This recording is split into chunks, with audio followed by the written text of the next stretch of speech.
Yo, what is going on, guys? Man, this lighting's actually really good. Now, I know some of you in the last video said there's a bit of an echo going on. However, I've just digged into the piggy bank and ordered a pair of lapel mics, so hopefully that won't be an issue moving forward.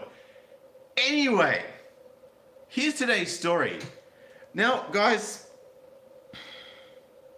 they always say that the woman you divorce is not the woman you marry. And usually it's the woman who divorces you is not the woman you married.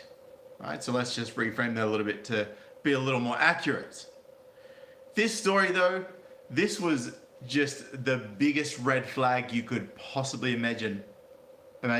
Possibly even bigger than the red flag yesterday with the guy with the dog. Check this out. His wife got drunk and had a meltdown in an Uber. She's been silent for 48 hours. Should he blink first? Oh, hell no, you shouldn't blink first. By the way, this is from Reddit, so I just want to say thank you to Reddit for existing so people can share video stories like this, so sites like brasspills.com can share that so that I can discover it, so that I can read it to you and give my commentary. Oh, this is one hell of a story. On Saturday night, my 37-year-old wife, 33-year-old, sorry. Oh yeah, okay. So he's 37. He's 37.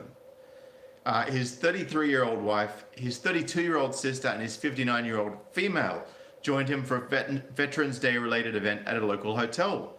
There, my wife randomly ran into a former co-worker named John, who was 30-something years old, and they spent a good chunk of the evening catching up. He basically kept coming over to our table and kept saying how thrilled he was to see her.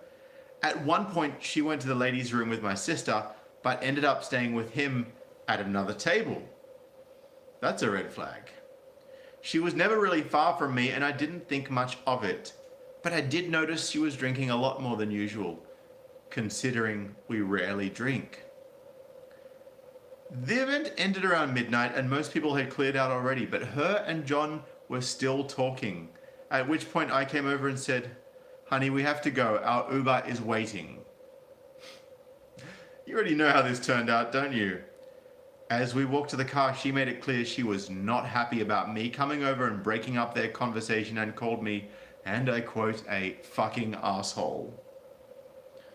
And that made him laugh out loud because she never talks like that, which in turn made her more mad. Surprise, surprise. We got in the car and I sat in the front while my wife, sister, and mother sat in the back seat. As the driver started heading home, my wife rudely asked him where he was going. The driver said he was following the GPS, and she shouted at him saying, "No, I'm going to Norm's. I'm hungry."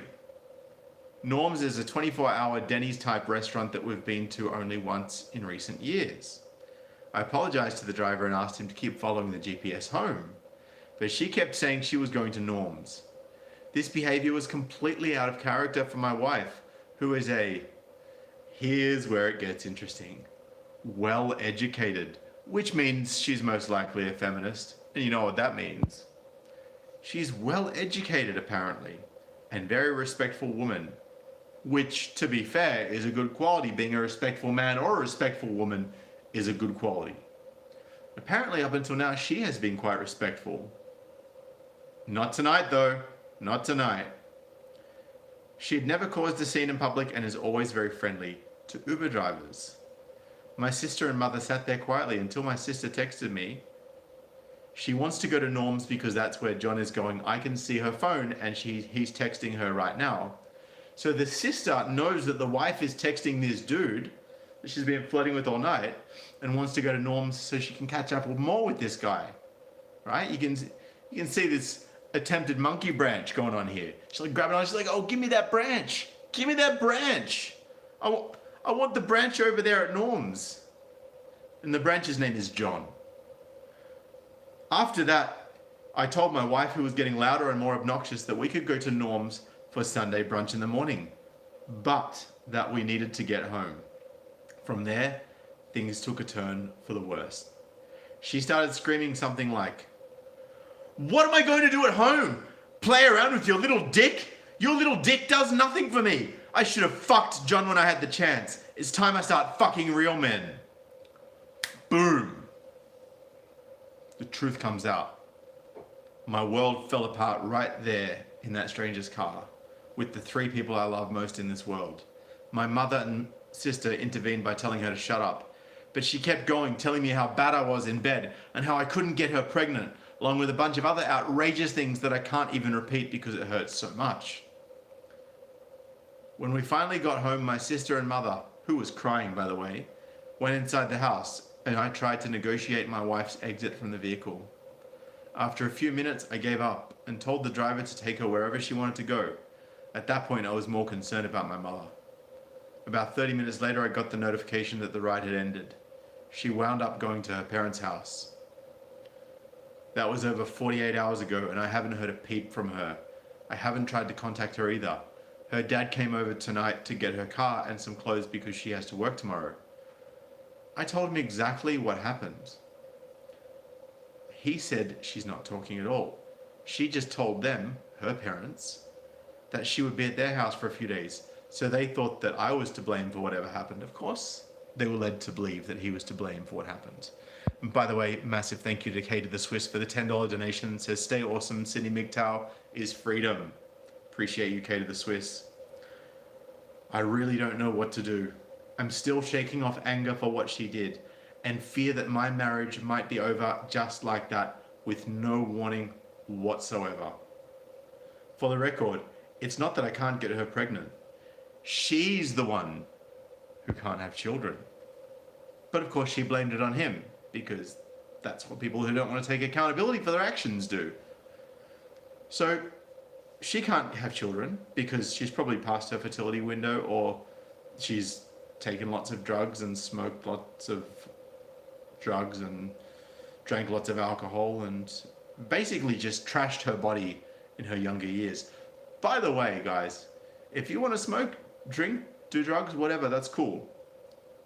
But we all know that that will impact your health. So that's what I'm referring to just here, not having a go at anyone who does any of those things. We all have our own free choices to make. And I do have a smaller than average penis, but she's known that since before we started dating.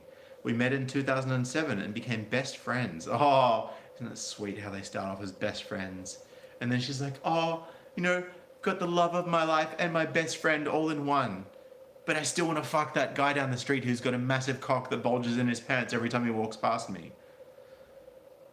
We met in 2017, became best friends, started dating in 2012, 5 years after they became best friends, and married in 2016. We communicated our sexual desires very clearly, and I thought our sex life was great. Now I'm not so sure. I've always had an unfounded fear of losing her because she's so smart and beautiful and outgoing that men are constantly salivating all around her. That's a red flag. Because if they're salivating around her, then you know she's engaging them. And look, if she wants to engage them, that's cool too. But you just need to know what's going on so you can make an educated choice, man. Even though she's never given me a reason to doubt, I've always feared that some man will eventually come along and convince her that I'm not good enough for her. Looks like that man was John. He just put out that branch. Just put out that branch for the monkey to grab onto, and she's like, oh, John! I'm a monkey branch over here. But then again, this is new territory for both of us. We've never had a significant argument, much less a fight that would lead us to sleep apart one night. Last week was a normal week. Saturday was a fun day. She was very happy all day and we were both very much looking forward to this event. The only variable was her running into John, who I'd met maybe 5 years ago when they worked together, but they'd never dated or been particularly close. So I really don't know what triggered her. Maybe John was telling her that he had a massive cock while they were hanging out at the dinner. Maybe John was saying, man, your ex-husband, your husband, your boyfriend, whatever he is, whatever these guys are to each other. I think, yes, husband. Right? John's obviously been slipping little words in her ear like, hey, you know, I could treat you better than he can. Anyone remember those words from a song? Yeah, that song is talking about a guy who wants to fuck someone else's girlfriend and is trying to convince the girlfriend to come and bang him because he can treat her better than the current boyfriend can. But, you know, simp's gonna simp. My sister is one of her best friends and has been for years, so I'm sure she's embarrassed for them as well. But her silence is now what's killing me. I don't know what to make of it. Should I be the one to go see her and try to fix things, or should I let her come back on her own terms? My dude, she is not coming back on her own terms. She's going over to John's house and she's going to ride that CC. As Coach Greg Adams says, she's going to be doing monkey double backflips on that CC over at John's house. You know that amusement ride that's permanently in his bedroom? Yeah, that's right. Guys, if you ever hear your girlfriend talking about a guy in a way that you would expect a girl to talk about a guy if they like them and want to fuck them, that's a red flag. Right? Maybe you like being cucked. If that's your thing, do your thing. If that's not your thing, you need to be aware of these things. Anyway, guys, I want to get your thoughts on this. Please be respectful. Please be articulate. And please share your experiences of similar things that have happened to you. By the way, if you're wondering what these two books are, this is my favorite book for proving feminists wrong on the internet, because it actually has the definition of words that they don't seem to understand properly. And my man, Marcus Maximus, says, thank you, Sid. Marcus Maximus, previously Weird Science. Good to see you, Weird Science. Thank you for that $10 donation, brother. And this book, I've already had at least one person reach out to me and let me know they bought it yesterday. I actually don't have any affiliate links up for this. Holy Godspeed. Kaisi says, hey, from Canada, love your work, man. Thank you for the $2 Canadian donation. Guys, the Testosterone Advantage Plan. Check this book out. I've actually put a link to where you can buy this on sydneymigtow.com/books. It is just a very basic page right now, but it's got the link to it and links to multiple different places you can purchase it. I don't get any affiliate revenue from those just yet. I have requested some things so that books that help you guys will also help me. But for now, I just encourage you to go and get it. I'm not going to tell you to wait, because you shouldn't wait another day to increase your testosterone levels. If that is something that's failing, go, guys, get it checked. I mean, the testosterone level of a 18 to 19-year-old should be about 1,000 to 1,200. Testosterone level of an 80-year-old should be around about 300 or so. So if you're around 30 to 40 years old and you're close to an 80-year-old, you need to get that shit sorted. This book is part of it, and there's a number of other things you can do to increase that. And that's part of the business that I've decided to start, helping people to realize what they can do to naturally boost their organic testosterone levels with organic supplements. And also just easy to follow steps that you can do in your daily life routine that are going to actually shift the way that your hormones create themselves and work within your body. Anyway, guys, if you want to donate to this channel or you got value out of this video, head on down to the description below, paypal.me/SydneyMigTow. And I'm going to have direct deposit accounts for the US soon, which is going to be kind of cool. Really looking forward to that through a platform that allows that. If you do want to support this channel and you're currently using Chrome browser and you like Chrome browser because of all the extensions and the plugins that you can get for it, check out the Brave download link in the description below. You can use all of the Chrome extensions. It is based off Chromium, the Chromium project, which is essentially open source, which is what Chrome browser is based off. Really, really, really, really good way to up your web browser game without sacrificing your security, and if anything, it's more secure than Brave. Sorry, more secure than Chrome and a lot of the other browsers out there. Anyway, guys, I appreciate you guys so much. Please share this video, like it, comment on the video to get the engagement up, because as you know, YouTube doesn't particularly like the topic that I talk about, but I think it's really important for you guys to understand how relationship dynamics work if you choose to engage in a relationship. And I think it's also important that you have a dictionary so you can prove feminists wrong. It's also important that you up your testosterone game. Guys, thank you again. Thank you to all of those who donated in this stream. I appreciate you all, and I will catch you again in the next video very soon. Peace.